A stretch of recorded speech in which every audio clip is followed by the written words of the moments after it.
Hello friends, आप सभी का स्वागत है हमारे यूट्यूब चैनल पे। आज हम लोग क्लास 11th का हिंदी आरोह का काव्यखंड का कबीरदास का दूसरा पद पढ़ने जा रहे हैं। पहला पद हमने पिछली वीडियो में कंप्लीट कर लिया था।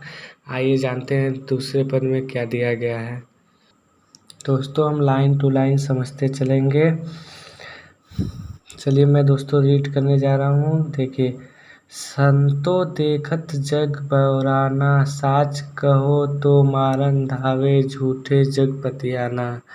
यहाँ पे कबीरदास जी का कहने का अर्थ है कि संत लोगों, देखो इस संसार के लोगों पागल हो गए हैं। संतों को देखो, इस संसार के लोग पागल हो गए हैं, क्योंकि अगर उनके सामने कोई सच बात कहता है तो वो उसे मारने के लिए दौड़ते हैं और झूठी बातों पर बहुत जल्दी विश्वास कर लेते हैं। नेमी देखा धर्मी देखा, प्रात करे स्नाना, आटम मारी पखना नहीं पूजे, उनमें कुछ नहीं ज्ञाना। यहाँ पे कबीरदास जी का कहने का अर्थ है कि उन्होंने ऐसे बहुत से लोगों को देखा है जो नियमों का पालन करते हैं, धर्म के अनुसार अनुष्ठान करते हैं, सुबह उठकर स्नान करते हैं, परंतु वो अपनी आत्मा को मारकर पत्थर यानी मूर्ति की पूजा करते हैं। यहाँ पे कबीरदास जी के कहने का अर्थ है, अर्थात वो अपनी अंतरात्मा की आवाज़ को नहीं सुनते हैं और बाहरी आडंबरों का खूब दिखावा करते हैं। ऐसे व्यक्ति को कोई भी ज्ञान नहीं होता है।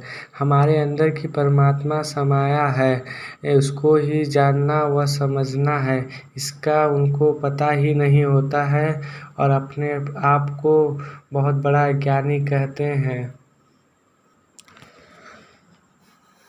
बहुतक देखा पीर अलौलिया, पढ़े किताबे कुराना, कौ मुरीद तदबीर बतावे, उनमें हुए जो ज्ञाना। यहाँ पे कबीरदास जी के कहने का अर्थ है कि उन्होंने ऐसे बहुत से पीर अलौलियों को देखा है जो अपनी धार्मिक पुस्तकों को पढ़कर अपने ज्ञान को समझते हैं कि उन्हें सब ज्ञान प्राप्त हो गया है, लेकिन उस पुस्तकों में दिए ज्ञान के सच्चे अर्थ को भी नहीं जान पाते हैं और अपने शिष्यों को ईश्वर प्राप्ति के तरह तरह के उपाय बताने लगते हैं, जबकि उन्हें खुद भी उस ज्ञान के बारे में परमात्मा का पूर्ण ज्ञान नहीं होता है। आसन मारी ढिंड धरी बैठे, मन में बहुत गुमाना, पीपर पाथर पूजन लागे, तीर्थ गर्भ भुलाना। और इस लाइन में कबीरदास जी के कहने का अर्थ है कि कुछ लोग जो आसन लगाकर साधन में बैठे जाते हैं और अपने आप को ईश्वर के सच्चे भक्त व परम ज्ञानी मानकर अहंकार में डूबे रहते हैं, सही अर्थों में उनको कोई ज्ञान नहीं होता है। जो व्यक्ति पीपल और मूर्ति की पूजा करते हैं और तीर्थ यात्रा करते हैं मगर उनका मन अहंकार से भरा रहता है, वो इस अहंकार के कारण यह भूल जाते हैं कि ईश्वर की प्राप्ति इन सब ब्राह्मण आडंबरों से नहीं होती, ये सब तो दिखावा मात्र है। टोपी पहिरे माला पहिरे, छाप तिलक अनुमाना, साखी सदी गावत भूले, आत्म खबरी न जाना। यहाँ पे कबीरदास जी के कहने का अर्थ है कि कुछ लोग टोपी व माला पहनकर और माथे पर तिलक लगाकर अपने आप को धर्म का सच्चा भक्त मानते हैं, लेकिन वह सच्चे अर्थ में धर्म को नहीं जानते, क्योंकि वह तो अपने गुरु के दिए हुए सद्वचन भी भूल गए हैं। उन्हें तो अपनी आत्मा का बोध तक नहीं है, यानी वह अपनी आत्मा की आवाज़ तक नहीं सुनते हैं और सही गलत में भी फर्क करना भूल जाते हैं।